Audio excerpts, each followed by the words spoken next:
মাটি দিয়া আছিলে মানে চোতালখনত এয়া গজিছে চব। এয়া মাটি কান্দুৰি, বন জালুক, বিভিন্ন ধৰণৰ। এজোপা নামটো কি নাজানো, কিন্তু সেইদিনা দেখিছোঁ, ইউটিউবতো দেখিছিলোঁ, মানে খাব পাৰি বুলি কৈছে। আৰু চব এইবোৰ বিভিন্ন ধৰণৰ শাক, মানে বিভিন্ন ধৰণৰ পাইছোঁ, আছে মানে চোতালখনতে গজি আছে।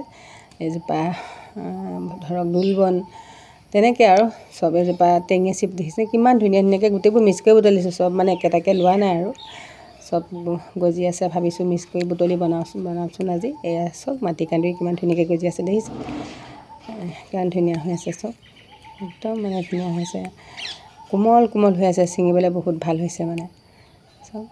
খাওঁ বুলিলে এতিয়া ঘৰতে চব আমাৰ হয়, দেখিছেনে? গাঁৱৰ মানুহ সেইবোৰে ভাল আৰু ঘৰত আপুনি যি মন যায় তাকে এটা বুটলি বনাব পাৰি, বেলেগলৈ যাব নালাগে। ফুলনিৰ মাজতো চব কিমান ধুনীয়াকৈ গজি আছে, যি টি শাকে বন জালুক চব কিমান ধুনীয়া হৈছে। বন জালুকখিনি চাব দেই, কিমান ধুনীয়া হৈ আছে চব, কিমান ধুনীয়া ধুনীয়াকৈ গজি আছে চব।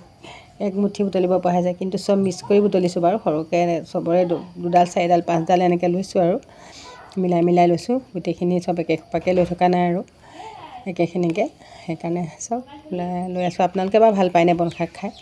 বন শাক খাই প্ৰায় মানুহে বাৰু ভাল পায়, কয় চবেই। এয়া পনুনোৱা বুলি কয়, দেখিছে নহয়? পনুনোৱা বুলি কয় আৰু মানে বিভিন্ন ধৰণৰ মাছে সৈতেও খাব পাৰি, দৰৱতো কাম কৰে চব। এজোপা বিলাতী পালেং পিৰালিত গজি আছে, আৰু তাৰ ধৰক এতিয়া দালিত মাছৰ লগতো এয়া খাব পাৰি, কিন্তু মই মিক্স কৰি চবৰে মিলাই লৈছোঁ মানে শাকটো বুটলোতে।